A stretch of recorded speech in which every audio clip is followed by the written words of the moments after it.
We start every show the same way, and it's because FanDuel is our favorite sportsbook in the world. It's the number one sportsbook in the world, and if we're not using FanDuel, my question to you is, what are you doing? FanDuel is the only sportsbook you should be using because it's America's number one sportsbook, and right now, brand new customers get $150 in bonus bets with any winning $5 moneyline bet. That's $150 if your team wins. So if you've been thinking about joining FanDuel, there's no better time than right now to get in on the action. The app is so easy to use with a wide range of betting options, including spreads, player props, over-unders, and much, much more. So visit FanDuel.com/UCSS to kick off the NFL season. FanDuel, an official partner of the NFL, and an official partner of the Ultimate Cleveland Sports Show. And as always, we show you a winning ticket. And today's winning ticket won a lot of money. It came from Mary Kay Cabbage, who's now submitted a couple of winning tickets. You can't see, but she turned $10 into $487 on a $10 bonus bet. Chris Middleton over 2.5 threes. Brooke Lopez over 3 threes. Quentin Grimes and Josh Hart over their respective props. $10 into $487.24. So if you want to win a lot of money, just like Mary Kay Cabbage did, then you better be using FanDuel. All right, there you go. And by the way, I think it's safe to say that account is not affiliated with the Hall of Fame. No, Mary Kay it is not. It's a funny parody account, though. But and they've won 2 bets that at least we've seen for a lot of money. And so we know that there are going to be a lot of folks watching this show that win tickets either in college football over the weekend or the NFL. And if you do, send us your winning ticket. What's the easiest way for them to get it to you? Tweet it at us. Please tweet. Yeah, tweet it at us. Tweet your winning ticket to us at UCSS. And we'd love to share your winnings and your excitement with all of our viewers in our audience. All right, we talked about it briefly. I try to quantify this, guys. You could say must win or close to must win.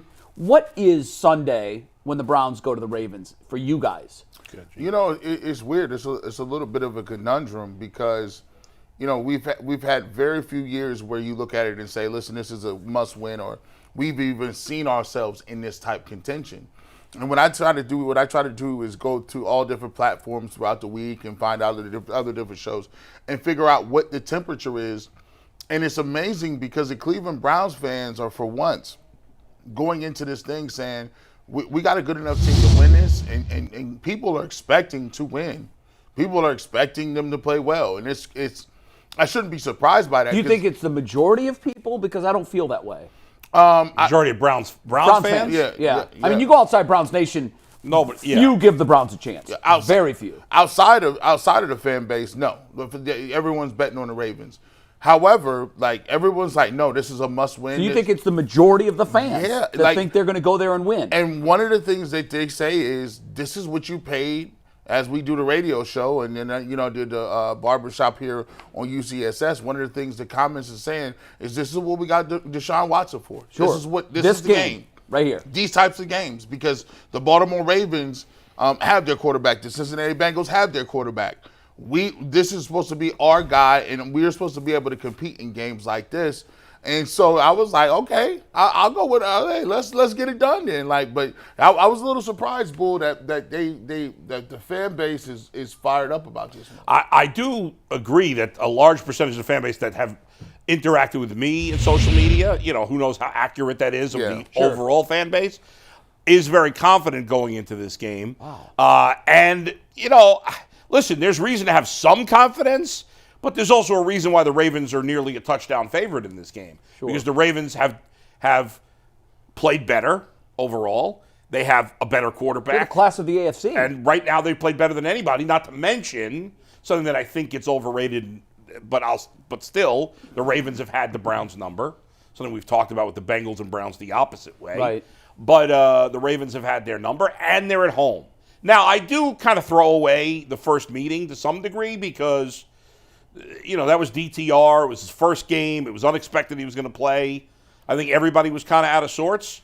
That again, if the Browns get their ass kicked in this game, I'll be back. Well, maybe that game did mean more than I thought it meant. Listen, I think the Browns could certainly win this game. I think they're going into this game very confident as a team. I'll admit now I did pick the Browns to win this game, but I don't feel confident. I was kind of right on the fence on it, and since you can't be on the fence, I went with a close game. The Browns' best chance of winning is with the defense, but this is a huge game. There's no doubt about it because it feels like these are the games, whenever the Browns have given you hope, that they always lose. Yeah, Now, they the bring you season's in. not- They bring right, you in. and They get spit you you out. excited, and we're talking to different people for sure. The Browns fans that I've interacted with this week Yeah. are expecting a loss. Can they win? I think everybody. Look, of course they can win. If they're 5-3, they've got a good football team. This certainly isn't a game that you would look at and say they can't win. Right. But the other game this year that I felt they had the slimmest chance of winning, they won with a backup quarterback. Right. Yeah. So because of that, you bet your ass they can win. Yeah. Now, I think if you really think this thing through, you have to come to the conclusion that this would be a big upset if they come away with the win. Vegas doesn't drop touchdown spreads in NFL games very often. That's a lot.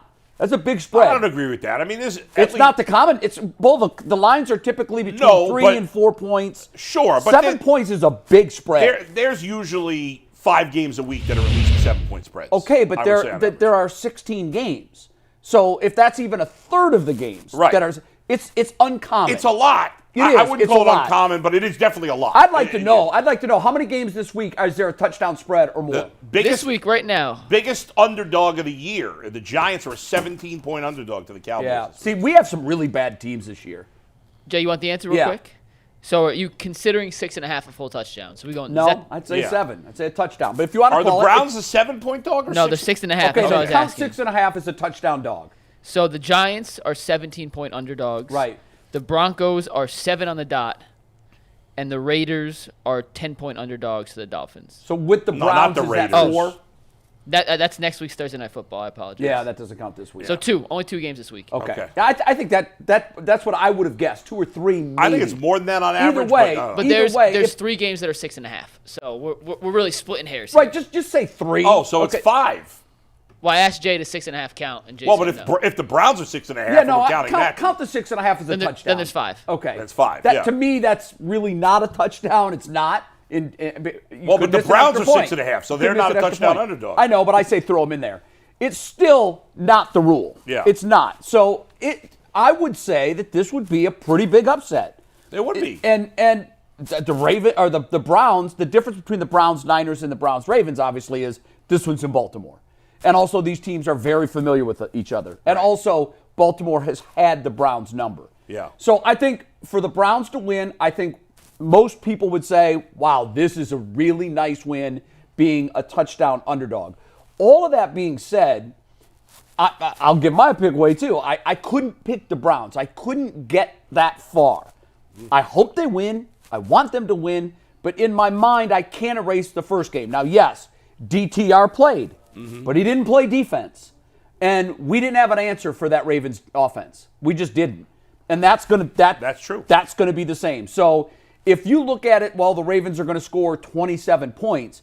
My next question is, can the Browns score 28? And I couldn't get there.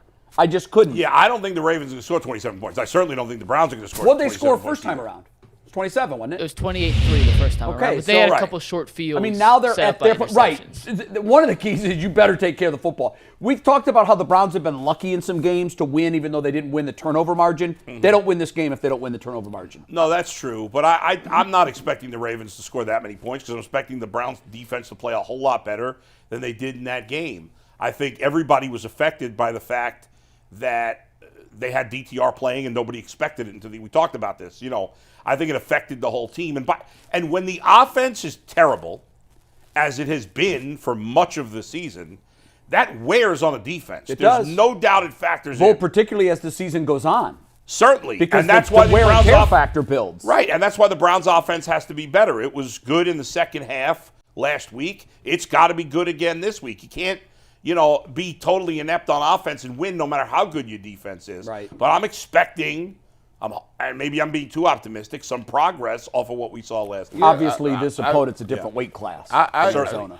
I agree. When I look at the Baltimore Ravens, first and foremost, they're in the same division.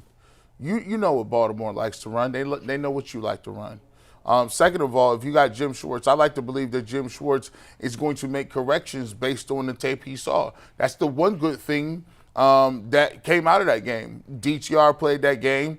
Now they're going to have to adjust to what you do. They didn't see anything that you were going to be running in offensive-wise as far as what you're going to do with Deshaun Watson. Completely different playbook. They're not going to have those turnovers that they had. Is it, though? I thought that the reason we had the backup quarterback that we do is so you didn't need a different playbook when Deshaun wasn't there like we did last year. Well, this new playbook is not even a new playbook. The new playbook is actually the old playbook. DTR went out there and threw the ball 40 times as a rookie with no type of game plan. He knew right before the game, they were like, oh, all right, you're going to play DTR. He said, hey, I didn't know I was playing until 10:30 on Sunday. So my perspective is now the Cleveland Browns should understand who they are. The running game is priority. What we need to do is coming out here to win this football game. And throwing the football 40 times in Baltimore is not going to be a setup for a win. That's if a they loss. throw 40 times, that's an L. So, especially given the line, we don't know who's playing left tackle, don't know who's playing right tackle. We're going to have to run the football. And my thing is, Jim Schwartz went to that game and went into the last game not knowing what type of game plan Baltimore was going to have. Yeah. The great part about it is they got gashed a little bit. The runs, the quarter read options have been gashing them. The inside zone runs have been gashing them. So now they've had an opportunity to look at that over a number of weeks. And now you get Baltimore again. I think they got a couple wrinkles ready for them. And I don't think they're going to get 28 points. And in fact, I think this is going to be a defensive low-scoring game, and it's going to come down to who turns the ball over. It could be. It should be. When you look at the defenses are the strength of both teams. I think Baltimore's more balanced than the Browns are between strength of offense and defense. One of the things I love to look at, you sent this out yesterday. I saw a couple other projections too. Mm-hmm. In general, the Browns lose this game, their chances of making the playoffs slip to 50%. I got the exact stat for you, Jay, if you want it. Well, I saw 3 of them yesterday. I saw one that said it went to 46%. The other one was 49.6, I think. According to PFF. Yeah. Once again, not the end-all be-all. I didn't see the PFF one, so these would be new numbers. If they win, the Browns have a 73% chance of making the playoffs. I saw 70 and 71. If they lose, 43%. Yeah, so the gap between – that's why I said at the top of the show it's tough to quantify. When you ask the question, how big a game is this, how do you quantify that? It's very difficult. Yeah. Well, it's a 6.9. You can't – there's no ometer for that. Mm-hmm. But I think that is the best metric we have. There are different entities, media arms that do this. They play out the season thousands of times, and they basically say, looking at your schedule that remains and looking where you would be. With a loss, obviously, the Browns would be 5-4. The difference between 5-4 and 6-3 is huge. And but every time there's an statistically, upset, it's a 23% chance better that you make the playoffs. Every time there's an upset every week, it changes the numbers. Yeah, of course. This is not a science by any stretch of the imagination. It's just a projection on what it does for your playoff chances. I definitely don't think the season is over if the Browns lose this game. I think the division is probably out of reach. But listen, like you said, most people around the country are expecting the Browns to lose. I'm expecting them not, at the very least, to not get blown out. Right. But if the Browns lose some hard-fought game that's close, I'm not going to come kill them the next day. No, not at all. Because again, I think one of the dangers of a fan base getting so excited and thinking that they should win, like rational thought. Again, is it winnable? Yes, but rational thinking. If you were going to put a pile of money behind it, I don't know how you get to the point that you feel safe putting a lot of money behind the Browns winning. It's a game they're supposed to lose. So all that being said, I don't want to hype myself up and think we're coming home 6-3. When in reality, I know that's a real big ask. And look, it doesn't mean that they can't fix what was wrong in this game going forward. I still have faith that they can and will do that. I look at it like this. This Baltimore Ravens team, this is a team that got beat at home by the Colts. It did. And Gardner Minshew. Like, I watch every single week where these games is, you wouldn't think it was going to happen. We lost to the Seahawks, and then they come in and then, the Baltimore Ravens destroy them. This is a league where every single week there's going to be a team that jumps up, wins a game that we didn't think they were going to win because they played out of their mind. Now, the Browns have done that multiple weeks. The Browns have done that not only in the most improbable way. I think that they've done it in a way when you talk about watching the team, watching this year. I think the biggest game they won was the 49ers, and they had no business winning that game. No one gave them a P.J. chance. Walker, and you got the 49ers coming in here. What was the line loss. for that game? Were they a touchdown? It was probably dog? a touchdown. I don't remember. For off San the top of my head. Francisco? Yeah, Yeah. I can't remember With what the Browns? Yeah. It ended up at 9.5. Oh, that's right. Wow. Yeah, that's the biggest dog. and that they they've came I been. mean, they out were there, undefeated at the time. and they're undefeated. And the I Browns don't think came. they've won since. Nope. Who would have guessed that? Yeah. Nobody. And so, the ebbs and flows of the season, they're so fun to watch because I don't know. There's no answer. I watched the end of that Colts game, the fourth quarter Yeah. in overtime. Right. I can't answer how they beat them. All I know is Baltimore could not move the ball Guys, against this them. is not college football where if like Purdue beats Ohio State, your mind is blown. Sure. I mean, yeah, I'd be shocked if the Giants beat the Cowboys this week as a 17-point underdog. But that's it's a unusual. divisional game. But you still never know. Right. And Arizona beat the but Cowboys. The Browns beating the Ravens would be an upset, sure, but it's not a massive upset. I mean, teams that are touchdown or between 6 and 7 point dogs win all the time. I don't know what the percentage is, but I'm guessing it's 30% at least. Wow, I would think that I would be mean, high. I'd love, somebody's got it. Somebody's done the research. Because on that's that. a big spread, a touchdown spread. If they're winning 30% of the time, I would be surprised by that. One thing that I want to point out, too, and I think we touched on this earlier this week, but when the Browns, it seems like when the chips are down and they have to have a win, I always say this, they do just enough to keep us at the table. They don't do anything that makes us get up and walk away from the table. Even the last couple of years when they didn't make the playoffs, it came down to week 15, 16, and 17. Mm-hmm. It's not like they're a team that's going to be dismissed if they lose a couple of games in a row here. They're still going to be in it. They're in the thick of things in the AFC for the wild card. The pretender-contender question was interesting to me. Win, 1,000% contender. 1,000%. Lose, I'm not going to call them a pretender. They're still in the hunt for an AFC wild card. They've just made things very, very difficult on themselves. It's I wouldn't say frustrating part about it is if you go back and you watch, Deshaun Watson play. If you rewind the clock and you just take a look at the way he plays and how he played back when he was with Houston, you say if that guy's anywhere available, anywhere, if there's a remnant, if there's a scrap of that type of energy, moxie, talent, these games are completely winnable. Absolutely. If you go back to Houston, you're like, all right, Lamar Jackson versus Deshaun Watson. You'd actually have to drum yourself up and say, how is the Lamar Jackson going to get the plays to beat him? Like, that's crazy. It's almost topsy-turvy. And so it has to be a thing where you look at Deshaun Watson and at some point, like we say with Kevin Stefanski, you have to have a signature win. What's your signature win going to be? Which one of these guys did you beat that you buried? Did you beat Burrow? Is it San Francisco right now? No, because P.J. Walker played P.J. that Walker game. won Well, that. he won the I know, but if you, Deshaun, That was he's still Stefanski. coach. You're Oh, no, saying I thought he Stefanski. started No, Deshaun Watson. I'm saying Stefanski Oh, I had thought you his. said Stefanski. No, If you're looking for Stefanski his- had his Yeah, against the Watson- 49ers. Yeah, he doesn't have a signature Well, win. Watson Watson's did beat is Burrow so- in week 1, but I think we'd hardly look at that as a signature win He for didn't him. play well No. at Yeah. all. So- Yeah, no, we're looking for a 3-touchdown, no pick, No. 300-yard game, Where and that's he wins the he's game. the reason. Right, Yeah. he's the reason they Now, win. he did that against Tennessee, but they're a mediocre team. Right. We could say that Myles Garrett has had his signature win Sure. where he stopped somebody. We could say that Jim Schwartz has had signature wins on this season where his team has not let you get over 50 points, 58 yards or whatever. We talked about Stefanski. These next 2 weeks are signature type performances that Deshaun Watson, he got to have one of them. If it ain't, he got it. One of these next two, you got to have it. You can't lose both these games. Because the You can't. next week, if you lose this one, it's all about, you got to keep us in contention. Yeah. We can't drop to the Steelers. You slip at to home. 5-5, No. and your chances of we say No. they go down from 73% or so if they win down to 43% or whatever that is.